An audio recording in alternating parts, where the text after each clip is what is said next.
Libya का तानाशाह colonel Gaddafi, जिसके ऊपर आतंकवादियों से मिले होने के आरोप लगे। साल 2011 में अमेरिका ने गद्दाफी के बारे में जो कुछ भी दुनिया को बताया, हिंदुस्तान के लोग भी उसे ही सच मान बैठे हैं। मगर लीबिया में बहुत सारे लोग ऐसे हैं जो इस बात को मानने के लिए तैयार नहीं हैं कि गद्दाफी लीबिया का तानाशाह था या वो आतंकवादियों के साथ मिला हुआ था। आज की हमारी इस वीडियो में हम आपको कर्नल गद्दाफी से जुड़ी उन्हीं सभी बातों से जानू कराएंगे जिनके बारे में बहुत कम लोग जानते हैं। कर्नल गद्दाफी का पूरा नाम कर्नल मुअम्मर अल गद्दाफी था। कर्नल गद्दाफी का जन्म 7 जून 1942 को लीबिया के सिर्त शहर में हुआ था। अपनी ग्रेजुएशन कंप्लीट करने के बाद गद्दाफी ने लीबिया की आर्मी को ज्वाइन कर लिया। राष्ट्रवाद गद्दाफी की रगों में कूट कूट कर भरा हुआ था। इसके अलावा वो मिस्र के नेता गुलाम अब्दुल नासिर का भी बड़ा फैन था। थोड़े ही समय में गद्दाफी लीबिया की आर्मी में उच्च पद तक पहुंच गया। कर्नल गद्दाफी और लीबिया के शासक इदरीस में आर्मी के कुछ निजी मामलों को लेकर मतभेद शुरू हो गए, जिसके बाद गद्दाफी लीबिया की आर्मी को छोड़कर इदरीस के विरुद्ध काम करने वाले एक गुट में शामिल हो गया। साल 1969 में जब इदरीस तुर्की में अपना इलाज करवा रहा था तो गद्दाफी ने लीबिया में उसकी सत्ता को उखाड़ फेंका और लीबिया का खुद शासक बन गया। उस वक्त गद्दाफी की आयु मात्र 27 साल थी। शासक बनते ही उसने सबसे पहले ब्रिटेन और अमेरिका के ठिकानों को तहस नहस कर दिया। लीबिया के पुराने शासक इदरीस ने पश्चिमी देशों से कुछ सैनिक सहायता ली हुई थी, इसीलिए ब्रिटेन और अमेरिका की सेना लीबिया में रह रही थी। तो गद्दाफी ने सबसे पहले उन्हें अपने देश से खदेड़ दिया और लीबिया की आर्मी के ऊपर अपना पूरा कंट्रोल कर लिया। इसके अलावा लीबिया में काम करने वाली सभी विदेशी कंपनियों पर गद्दाफी ने भारी टैक्स ठोक दिए। गद्दाफी को स्कूलों और कॉलेजों में जाना बहुत पसंद था। किसी स्कूल या कॉलेज में अगर गद्दाफी किसी लड़की के सर के ऊपर हाथ रख देता था तो इसका मतलब ये होता था कि वो लड़की गद्दाफी को पसंद है। गद्दाफी के गार्ड तुरंत ही इस बात को समझ जाते और वो उस लड़की को उठा लेते। सबसे पहले उस लड़की के खून के सैंपल लिए जाते थे, जिससे ये पता चलता था कि उस लड़की को कोई बीमारी तो नहीं। उसके बाद उस लड़की को सजा कर गद्दाफी के सामने परोसा जाता था, जिसके बाद गद्दाफी ज़बरदस्ती उन लड़कियों से शारीरिक संबंध बनाता था। अगर कोई लड़की गद्दाफी के विरुद्ध आवाज़ उठाती थी तो उसे मरवा दिया जाता था।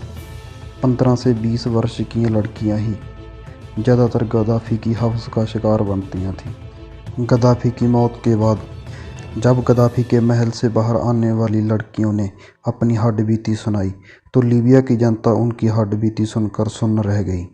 इन सभी लड़कियों की ज़िंदगी के ऊपर एक किताब इन द गद्दाफीज हरम भी लिखी जा चुकी है। एक अयाश तानाशाह होने के साथ साथ गद्दाफी एक सच्चा देशभक्त भी था। गद्दाफी ने लीबिया में कुछ ऐतिहासिक काम किए जिनको आज भी याद किया जाता है।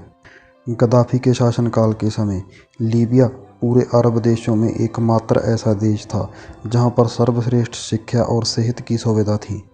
अपने शासनकाल समय गद्दाफी ने एक नदी का डिजाइन भी तैयार करवाया था, जिसे सिंचाई प्रोजेक्ट के नाम से भी जाना जाता है।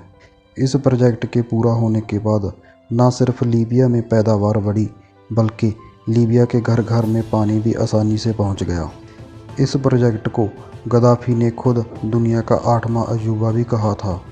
गद्दाफी के शासनकाल में अगर किसी व्यक्ति ने कोई बिजनेस शुरू करना है तो उसे बिना किसी ब्याज पर लोन दिया जाता था।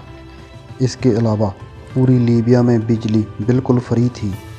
दुनिया में सबसे सस्ता पेट्रोल और डीजल लीबिया में मिलता था। गद्दाफी से पहले लीबिया में साक्षरता की दर मात्र 25% थी, लेकिन गद्दाफी के शासनकाल के समय ये बढ़कर 87% हो गई।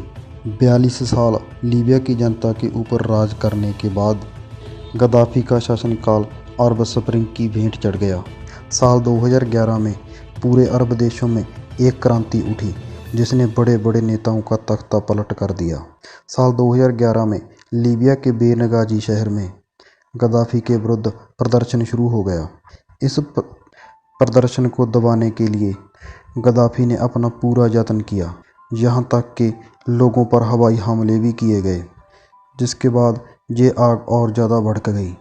फरवरी 2011 तक प्रदर्शनकारियों ने लीबिया के बहुत बड़े हिस्से के ऊपर अपना कब्जा कर लिया था। मार्च 2011 के अंत तक नाटो गठबंधन ने लीबिया के ऊपर अपने हवाई हमले शुरू कर दिए। अप्रैल 2011 में नाटो फौजों ने एक हवाई हमले में गद्दाफी के बेटे को मार गिराया। अगस्त 2011 में प्रदर्शनकारियों ने लीबिया की राजधानी त्रिपोली को अपने कब्जे हेठ ले लिया। जुलाई 2011 में प्रदर्शनकारियों ने लीबिया में अपनी सरकार खड़ी कर दी, मगर गद्दाफी अभी भी उनकी पकड़ से बाहर था।